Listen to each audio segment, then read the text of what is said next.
So we are joined right now by one of the voices in sports here in the state of Connecticut, Jody Ambrosio, who, Joe, I haven't seen you and talked to you in a long time before tonight, but it's really good to hear your voice tonight. Welcome. Thanks for being with us. Jen and Brent, no place I'd rather be than with my two of my favorite people in my time at Fox. What a night for the Huskies. Unbelievable. Yeah, your reaction. Tell us. I thought after the first half, Jen, that as bad as San Diego State played, UConn should have been up by more than 12. But the sign of a champion is when things get tough, they went on a big run. San Diego State got it within 5. UConn hasn't played a lot of close games all year. Only 3 games decided by 5 points or more. But they broke away. And to me, the hero of the night was Tristan Newton. He's the point guard who people said UConn couldn't win with. He was spectacular tonight. He quieted his critics.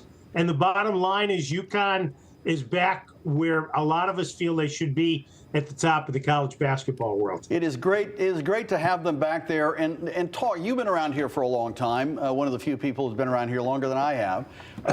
What do you think it means to Husky Nation to have the men back? It's been 9 years since the last national championship, and they had some lean years there. Back on top of the basketball world. Great stuff. What does it mean? I think it just energizes the whole state. You know, 2014, as you said, Brent, last time they won. They went through a couple of losing seasons.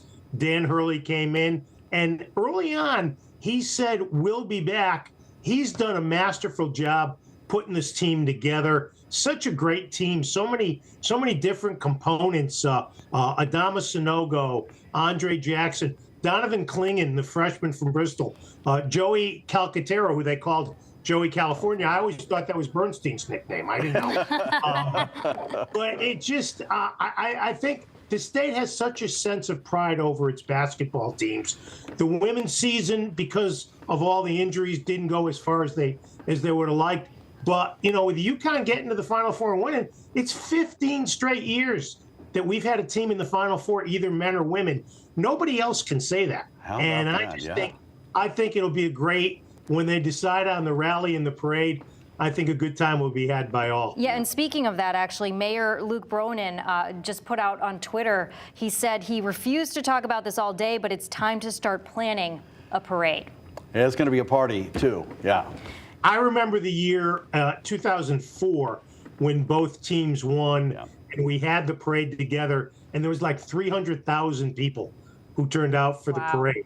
I don't know if it'll be that big this time, but look, this team deserves all the credit in the world. And I heard you talking, Brent. They didn't have a close game all tournament long. This was their closest game. They just steamrolled people, didn't they? Yeah. And what they did to Gonzaga in the Elite Eight was... Who saw that coming?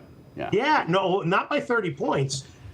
It'll be a different team next year, but next year, let's not worry about next year. Let's just praise this group of players and coaches and administrators for putting UConn back atop the basketball world. And, you know, there was all this silly discussion about, is UConn a blue blood? Hey, UConn's has got the same national championships as Duke and Indiana.